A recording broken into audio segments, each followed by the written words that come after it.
Hello दोस्तों, स्वागत है आप सभी का आपके अपने यूट्यूब चैनल पर। मैं संशुक्ला आप लोगों का बहुत बहुत स्वागत करता हूं। दोस्तों, आज का ये वीडियो हमारे एमएस सेकंड सेमेस्टर के स्टूडेंट के लिए इंपॉर्टेंट होने वाला है। जी हाँ, जो भी हमारे स्टूडेंट एमएस सेकंड सेमेस्टर में हैं और जिनका सब्जेक्ट अंग्रेजी है, उनके लिए वीडियो बहुत ही महत्वपूर्ण होगा। दोस्तों, आज के इस वीडियो में हम चर्चा करेंगे आपके बहुत ही इंपॉर्टेंट क्वेश्चन के बारे में। जी हाँ, जो आपका पेपर लिटरेरी क्रिटिसिज्म रहेगा उसी से रिलेटेड ये क्वेश्चन है। बहुत इंपॉर्टेंट क्वेश्चन है आपकी परीक्षा के लिए, तो वीडियो को अंत तक जरूर देखिएगा। और जानकारी अच्छी लगे तो लाइक ज़रूर करिए, वीडियो अपने दोस्तों में शेयर करिए। जो भी अभी तक सब्सक्राइब नहीं किया, सब्सक्राइब करके बेल आइकन प्रेस कर ले, ताकि ऐसे इंपॉर्टेंट वीडियो की नोटिफिकेशन आपको मिलती रहे। आइए क्वेश्चन को शुरू करते हैं।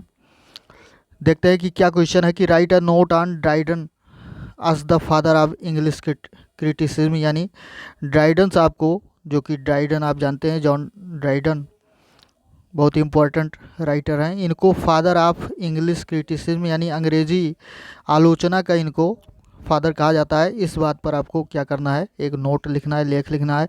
जी हाँ, father of English criticism Dryden साहब से रिलेटेड कोई भी क्वेश्चन इस तरह का आता है, आप आसानी से इस आंसर को लिख सकते हैं। अथवा करके किसी तरह से भी क्वेश्चन आ सकता है। अथवा करके क्वेश्चन दिया गया है कि Dryden establish the English fashion of criticism as Shakespeare did the English fashion of dramatising. जी हाँ, ड्राइडन साहब ने स्थापित किया इंग्लिश फैशन ऑफ क्रिटिसिज्म यानी आलोचना का अंग्रेजी फैशन, जैसा कि शेक्सपियर साहब ने नाटक का अंग्रेजी फैशन स्थापित किया था। जी हाँ, जिस तरह योगदान शेक्सपियर साहब का नाटक में था, ठीक उसी तरह आलोचना में ड्राइडन साहब का रहा।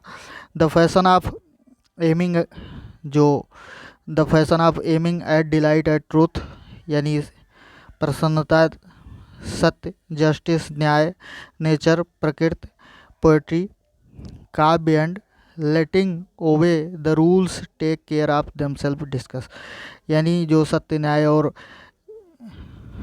मतलब प्रसन्नता, प्रकृति और काव्य का जो फैशन था, इसको एम करके इसका लक्ष्य, मतलब इसका जो लक्ष्य था, और जो नियम the rules take care of themselves, और ऐसा मतलब बताया जाता है कि उन नियमों को पालन करने दो, यानी अपने नियमों को पालन करने दो, डिस्कस यानी ये चर्चा करिए। तो ये जो सेंटेंस दिया गया है दोस्तों, ये किसी मतलब राइटर ने इनके बारे में कहा है। तो इस तरह से भी क्वेश्चन आ सकता है कि इस बात की चर्चा करिए। तो ड्राइडन साहब से रिलेटेड किसी तरह का क्वेश्चन आए, आप ये आंसर लिख सकते हैं। आंसर में देखिए, इंट्रोडक्शन, सबसे पहले इंट्रोडक्शन परिचय से शुरू करते हैं कि Dryden was the first and foremost critic of English literature, hence doctor Johnson called him the father of English criticism. जहाँ ड्राइडन साहब जो थे वो पहले और अग्रगण्य क्रिटिक थे, अर्थात आलोचक थे इंग्लिश लिटरेचर, अंग्रेजी साहित्य के। इस प्रकार डॉक्टर जॉनसन, यानी ये अन्य राइटर का नाम है, जॉनसन साहब का नाम सुना ही होगा आप लोगों ने, called him the father of English criticism, इसलिए उनको अंग्रेजी क्रिटिसिज्म का यानी इंग्लिश क्रिटिसिज्म या अंग्रेजी आलोचना का उनको जनक कहते हैं या पिता कहते हैं, डॉक्टर जॉनसन साहब। नेक्स्ट सेंटेंस देखते हैं, the Kyoto from the doctor Johnson, यानी डॉक्टर जॉनसन का जो कथन है वो क्या है कि ड्राइडन में भी properly considered as the father of criticism as the writer। आगे देखते हैं दोस्तों। हाँ, जॉनसन साहब ने लिखा है, क्या लिखा है कि ड्राइडन में भी properly considered as the father of English criticism as the writer, यानी लेखक के रूप में दोस्तों, लेखक के रूप में ड्राइडन साहब को निश्चित रूप से फादर ऑफ इंग्लिश क्रिटिसिज्म समझा जा सकता है या माना जा सकता है, यानी अंग्रेजी आलोचना का जनक उन्हें माना जाता है। हु फर्स्ट टाट अस, जिन्होंने सर्वप्रथम हमें बताया, determine upon the principle the merit of composition, यानी मेरिट ऑफ कंपोजिशन, रचना के गुणों के आधार पर उसके मतलब सिद्धांतों को का पालन करना, इस बात को सबसे पहले उन्होंने हमें सिखाया। आगे doctor Johnson's verdict upon Dryden, यानी डॉक्टर जॉनसन ने ड्राइडन के ऊपर और आगे जो कहा, हैज़ बीन, उन्होंने क्या कहा, Dryden has been supported by the old and modern criticism critics. जी हाँ, यानी ये बात जो उनकी मतलब जो प्राकथन था उनका, जो बात उन्होंने कही थी जॉनसन साहब ने, तो उसका सपोर्ट जो है प्राचीन और यानी पुराने और आधुनिक जो क्रिटिक्स थे, यानी पहले के और मॉडर्न युग के जो क्रिटिक्स थे, आलोचक थे, उन लोगों ने उसका सपोर्ट किया उस बात का। एज वेल प्रोफेसर सैंड्सबरी यानी प्रोफेसर सैंडबरी ने जैसा कि कहा है, who highly appreciated the contribution of Dryden, यानी उन्होंने बहुत ज़्यादा उनकी प्रशंसा की है कंट्रीब्यूशन ऑफ ड्राइडन साहब के योगदान की टू इंग्लिश क्रिटिसिज्म यानी अंग्रेजी आलोचना में। व्हेन ही रोट, और तब उन्होंने लिखा कि Dryden establish the English fashion of criticising as, Shakespeare did the English fashion of dramatising. जी हाँ, वही बात जो ऊपर क्वेश्चन में दिया गया था, ये सेंटेंस जो है सैंड्सबरी द्वारा लिखा गया है, उनके मतलब द्वारा कहा गया है ड्राइडन के ऊपर। तो वही बात कि जिस तरह से ड्राइडन साहब ने मतलब शेक्सपियर साहब ने नाटक में योगदान दिया है, नाटक में अंग्रेजी फैशन का प्रतिपादन किया है, ठीक उसी तरह ड्राइडन साहब ने अंग्रेजी आलोचना में। आगे, the fashion of aiming at delight at truth at justice at nature at poetry and letting the rules take care of themselves, यानी जो फैशन था एमिंग लक्ष्य करने का, वो क्या था, किस चीज़ पर, यानी प्रसन्नता पर, सत्य पर, न्याय पर और प्रकृति पर, पोएट्री काव्य पर, और आगे क्या कहा, and letting the rules take care of themselves, और नियमों को उनका पालन करने दो। तो आगे देखते हैं कि इंग्लिश क्रिटिसिज्म बिफोर ड्राइडन, यानी आगे चर्चा करते हुए उसी में कि अंग्रेजी साहित्य जो है, अंग्रेजी आलोचना जो है ड्राइडन के पहले यानी ड्राइडन साहब के पहले किस तरह की अंग्रेजी आलोचना थी, उसके बारे में चर्चा करते हैं दोस्तों। देखिए, English criticism depend upon the blind imitation of the ancients. जी हाँ, अंग्रेजी जो आलोचना थी वो डिपेंड थी किस पर दोस्तों, जो एंसेंट लोग यानी प्राचीन, कहने का मतलब कि प्राचीन जो आलोचक थे उन्हीं के अंधा अनुकरण यानी ब्लाइंड इमिटेशन, कहने का मतलब कि अंधा अनुकरण पर आधारित थी। It was who liberated it, ये वही थे, कहने का मतलब कि ड्राइडन साहब ही थे जिन्होंने इसको स्वतंत्र किया फ्रॉम क्लासिसिज्म यानी शास्त्रीयवाद से। बिफोर ड्राइडन यानी ड्राइडन साहब के पहले there were critics like sir Philip Sidney and Ben Jonson, यानी फिलिप सिडनी और बेन जॉनसन की तरह उनके पहले जो मतलब जो आलोचक थे, इन दोनों का नाम आता है कि their criticism are occasional utterances and they were critics by chance. जी हाँ, उनकी जो क्रिटिसिज्म थी, उनकी आलोचना जो थी वो ओकेशनल यूटेरसेस यानी कभी कभी, मतलब मौके की, आप कह सकते हैं कि कभी कभार की वो आलोचना निकल के आती थी मतलब उनकी रचनाओं में। And their critics by chance, यानी वो मौके के संयोग के क्रिटिक थे, आलोचक थे। When Sidney's criticism was limited with the defence of poetry, यानी जहाँ पर कि सिडनी का जो क्रिटिसिज्म था, सिडनी साहब का, उनकी आलोचना जो थी वो सीमित थी कहाँ तक दोस्तों, with the defence of poetry यानी पोएट्री की, काव्य की सुरक्षा तक ही। एंड बेन जॉनसन क्रिटिसिज्म, और बेन जॉनसन साहब की जो क्रिटिसिज्म थी, आलोचना थी, वर ओकेशनल आउटबर्ड्स यानी कभी कभार निकल कर आती थी। Dryden had a diverse background behind him, या ड्राइडन के पीछे जो था विभिन्न प्रकार का उनकी पृष्ठभूमि थी उनके पीछे। He had much greater critical output, उनके पास बेहतर जो आलोचनात्मक आउटपुट था वो उनके पास था। Hence he was the real father of practical criticism, इसलिए उनको वास्तविक जनक कहा जा सकता है व्यवहारिक आलोचना का, प्रैक्टिकल क्रिटिसिज्म का उनको जनक कहा जा सकता है। He was a liberal criticism, यानी वो एक उदारवादी, his was a liberal criticism, यानी उनकी आलोचना उदारवादी थी, ऐसा कह सकते हैं आप। नेक्स्ट क्वेश्चन देखते हैं, हिज लिबरल क्रिटिसिज्म यानी उनकी उदारवादी आलोचना जो है, आलोचनावाद उनका जो है, उसके बारे में समझते हैं कि बिफोर ड्राइडन क्रिटिसिज्म वाज मजिस्टेरियल, यानी ड्राइडन के पहले जो क्रिटिसिज्म थी, आलोचना थी, वो मजिस्टेरियल थी, यानी कह सकते हैं अदालती थी या शासन तक ही, शासनात्मक कह सकते हैं या आदेशात्मक कह सकते हैं, इस तरह की आलोचना थी। It used to be dogmatic, यानी इसका प्रयोग जो है, इसका प्रयोग हठ धर्मिता की तरह किया जाता था। ड्राइडन वाज सेप्टिकल, ड्राइडन एक मतलब संदेहवादी थे।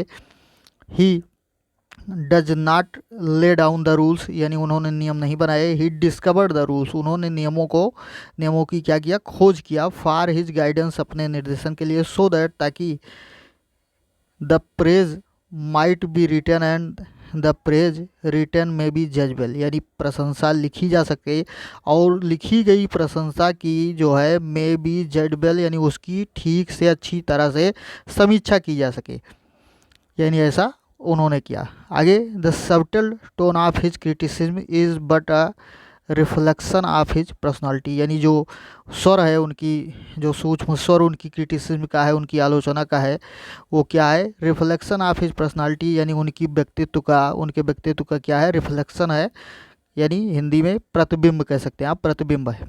आगे देखते हैं, it was gentle, modest, unassuming, intelligent, free from dogmatism and vanity of every kind, यानी वो क्या थे, जेंटल थे, मॉडेस्ट थे, यानी बहुत सज्जन थे, विनम्र थे और सौम्य थे, बुद्धिमान थे। फ्री फ्रॉम डॉगमेटिज्म, यानी हर प्रकार की हठधर्मिता से मुक्त थे। एंड वैनिटी, यानी और मतलब घमंड से, ऑफ एवरी काइंड, हर प्रकार से।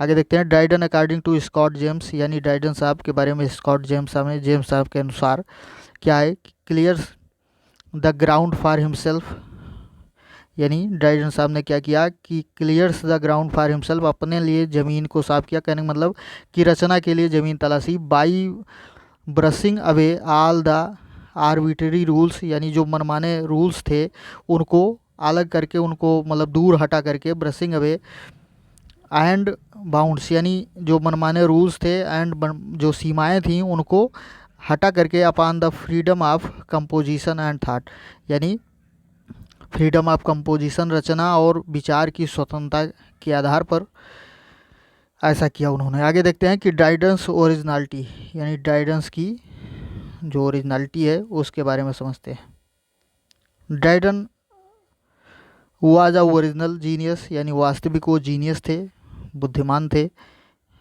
अब किस तरह से देखते हैं। Number 1, he set aside the practice of being guided by the French play right and critics, यानी जो फ्रेंच प्ले राइट थे, कहने का मतलब कि जो नाटककार थे या क्रिटिक्स थे, आलोचक थे, उनके द्वारा गाइडेड होने का जो उनके द्वारा निर्देशन था उसको उन्होंने सेट असाइड, यानी दूर कर दिया, यानी उनके आधिपत्य को स्वीकार करना मतलब नहीं स्वीकार किया, ऐसा कह सकते हैं आप। सेकंड पॉइंट है, he found no reason why tragedy and comedy should not be mingled, इन्होंने कोई तर्क नहीं पाया, कोई कारण नहीं पाया कि ट्रेजेडी और कॉमेडी जो है उसको मिंगल नहीं किया जा सकता या मिश्रित नहीं किया जा सकता। He found no objection in mingling mirth joy, यानी आगे देखते हैं,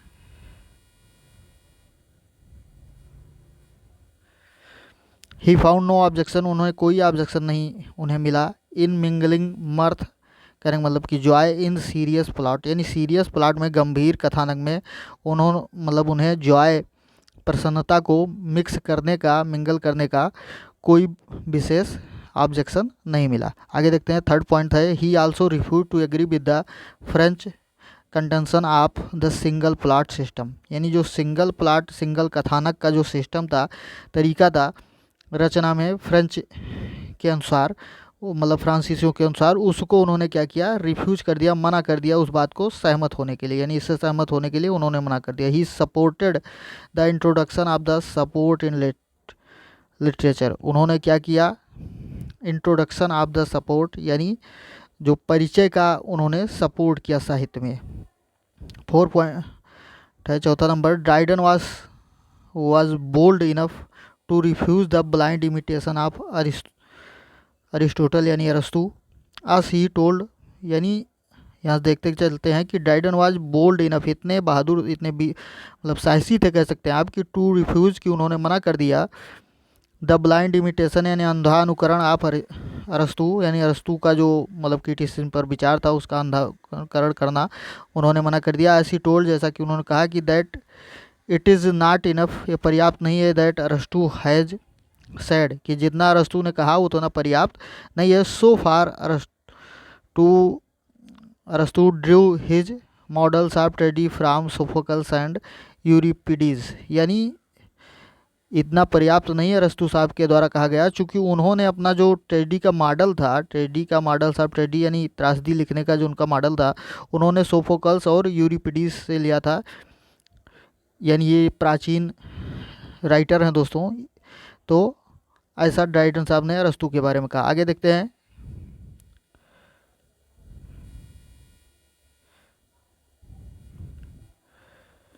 ड्राइडन फर्दर एडेड, ड्राइडन आगे कहते हैं दैट इफ़ ही का मतलब अरस्तु साहब हैड सीन आवर्स, यानी यदि वो हमको देखते, आवर्स यानी हमारी रचनाओं को देखते, इस तरह कह सकते हैं, he might have changed his mind, तो वो अपने विचार बदल देते, अपना मन बदल देते। आगे देखते हैं कि Dryden was the first person to introduce criticism in English, यानी ड्राइडन साहब पहले व्यक्ति थे कि जिन्होंने क्रिटिसिज्म को अंग्रेजी में उसका परिचय कराया, आलोचना का परिचय अंग्रेजी में करवाया, अंग्रेजी में आलोचना का परिचय कराया, ऐसे कह सकते हैं। आगे देखते हैं। He was the first man to attempt any kind of extended criticism, यानी वो पहले व्यक्ति थे कि जिन्होंने किसी प्रकार के एक्सटेंटेड यानी विस्तृत क्रिटिसिज्म को उन्होंने क्या किया, प्रयास किया। आगे देखते हैं कि there are 3 kinds of criticism, यानी 3 प्रकार के क्रिटिसिज्म होती हैं, आलोचना होती हैं। पहला है लेजिस्लेटिव क्रिटिसिज्म, यानी विधायी आलोचना। ये क्या है, it teaches how to write better, यानी बेहतर लिखने, ये बात मतलब ये आलोचना जो है वो बेहतर लिखना हमको सिखाती है, यानी किस तरह से आप बेहतर लिख सकते हैं, रचना कर सकते हैं। आगे सेकंड नंबर है क्रिटिकल क्रिटिसिज्म, यानी आलोचनात्मक आलोचना आप कह सकते हैं। It deals with the literary aesthetic, यानी ये जो होता है इसमें क्या होता है, साहित्यिक सौंदर्य बोध पर यह आधारित होती है। आगे द थर्ड नंबर है द डिस्क्रिप्टिव क्रिटिसिज्म, यानी वर्णनात्मक आलोचना। It concern with the analysis of exiting literary work, यानी जो उपस्थित लिटरेरी वर्क हैं यानी साहित्यिक रचनाएं हैं, उनका एनालिसिस जो है इसमें जो है किया जाता है, उनका जो है एनालिसिस किया जाता है। आगे Dryden essay on dramatic Poaceae, यानी जो उनकी रचना है ड्राइडन साहब की एस्से ऑन ड्रामेटिक पोएसी, आपके कोर्स में सम्मिलित है, जो is a kind of descriptive criticism, ये है क्या है, वर्णनात्मक आलोचना ही है। It concerns itself with the analysis of exiting literary work, यानी जो मौजूदा लिटरेरी वर्क हैं, साहित्यिक रचनाएं हैं, उनके एनालिसिस पर ये आधारित है, या उसमें एनालिसिस करती है, उनकी समीक्षा करती है। दोस्तों अब देखते हैं next heading, the introducer of comparative criticism, यानी कंपैरेटिव तुलनात्मक जो क्रिटिसिज्म है, आलोचना है, उसके इंट्रोड्यूसर के रूप में इनको माना जाता है, परिचायक के रूप में माना जाता है। देखते हैं। Dryden was the first person who introduce the comparative method of criticism, यानी इन इंग्लिश, यानी अंग्रेजी में ड्राइडन साहब पहले व्यक्ति थे कि जिन्होंने इंट्रोड्यूस कराया, परिचय कराया कंपैरेटिव मेथड, यानी तुलनात्मक तरीका जो है क्रिटिसिज्म का, आलोचना का, उसका परिचय अंग्रेजी में वही कराए, यानी ड्राइडन साहब ही कराए, वही पहले व्यक्ति थे इंग्लिश लिटरेचर यानी अंग्रेजी साहित्य में। आगे देखते हैं। Scott James remark that, Scott James एक राइटर हैं, उन्होंने ये रिमार्क किया उनके बारे में कि Dryden opened new field of comparative criticism, यानी ड्राइडन साहब ने नया क्षेत्र खोला कंपैरेटिव क्रिटिसिज्म का, यानी तुलनात्मक आलोचना का। He had deeply studied and ancient study the एंसन and the मॉडर्न्स, यानी उन्होंने बहुत गहराई से अध्ययन किया था, एंसन प्राचीन और आधुनिक का उन्होंने बहुत ही गहराई से अध्ययन किया था। He found fault with the Greek treaty, यानी वो ग्रीक ट्रेडी जो थी, कहने का मतलब कि ग्रीक जो त्रासदी थी, या कॉमेडी, ट्रेडी और कॉमेडी कहने का मतलब नाटक का प्रकार जो आप समझते हैं, ट्रेडी और कॉमेडी होता है, तो उसमें उन्होंने क्या पाया, फॉल्ट पाया, यानी कमियां उसमें पाई। आगे देखते हैं कि ड्राइडन बिलीव्ड, लाइक ड्राइडन विश्वास करते थे, लाइक टेन की तरह, that every age or nation had its own genius, यानी प्रत्येक एज अथवा राष्ट्र में उसके अपने मतलब जीनियस होते हैं, बुद्धिमान होते हैं, प्रतिभाएं होती हैं। आगे देखते हैं। Literature depends upon the disposition, taste and nature of the people, यानी लिटरेचर जो साहित्य है वो क्या करता है, व्यवहार पर, रुचि पर, और नेचर प्रकृति पर आधारित होता है, आप पीपल लोगों के। शेक्सपियर, आगे देखते हैं, शेक्सपियर एंड फ्लेचर, शेक्सपियर और फ्लेचर ये दोनों नाटककार हैं। Enjoyed success in their age, यानी इन्होंने अपने एज में, अपने समय में, अपने युग में इन्होंने क्या किया, सक्सेस को प्राप्त किया, सफलता इनको मिली। कंपेरेबल विद द,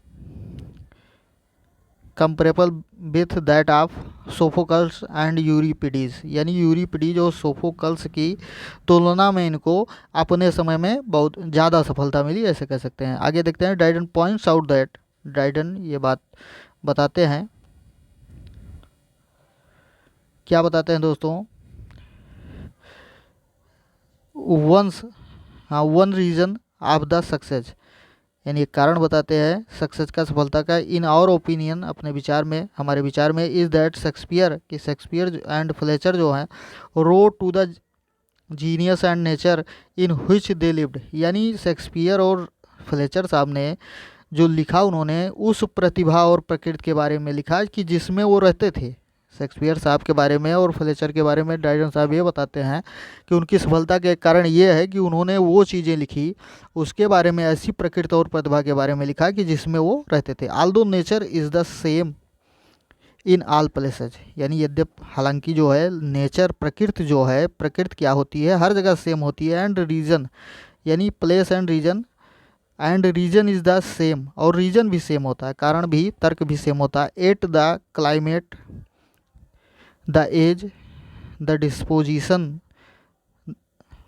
हाँ फिर भी जो है क्लाइमेट, वहाँ की जलवायु, एज, युग जो है, the disposition of the people, यानी लोगों का व्यवहार जो है, टू व्हिच आप पोएट राइट्स, यानी जिसके लिए कवि, मतलब पोएट जो है, रचनाकार कहने का मतलब कि कवि जो है लिखता है, मे बी सो डिफरेंट, यानी ये चीज़ें जो है डिफरेंट, बहुत ज़्यादा डिफरेंट जो है हो सकती हैं, ये चीज़ें बहुत ज़्यादा डिफरेंट हो सकती हैं। आगे देखते हैं, that what plead the Greek, यानी हाँ, टू हिच पोर राइट्स, आगे देखते हैं, सो डिफरेंट दैट की what plead the Greek would not satisfy the English audience, यानी जो चीज़ें ग्रीक को, ग्रीक यानी ग्रीस वासियों को प्लीज कर सकती हैं, प्रसन्न कर सकती हैं, वो अंग्रेजी ऑडियंस जो हैं, अंग्रेजी जो श्रोतागण हैं, उनको सेटिस्फाई, संतुष्ट नहीं करती। यानी ये चीज़ें हो सकती हैं कि एक देश के जो परिस्थिति, मतलब परिस्थिति है, वहाँ जिस प्रकार की रचना हो तो वहाँ के लोग उससे सेटिस्फाई हो सकते हैं, लेकिन अदर जो कंट्रीज हैं वहाँ के लोग सेटिस्फाई नहीं हो सकते, ऐसा मानना था ड्राइडन साहब का।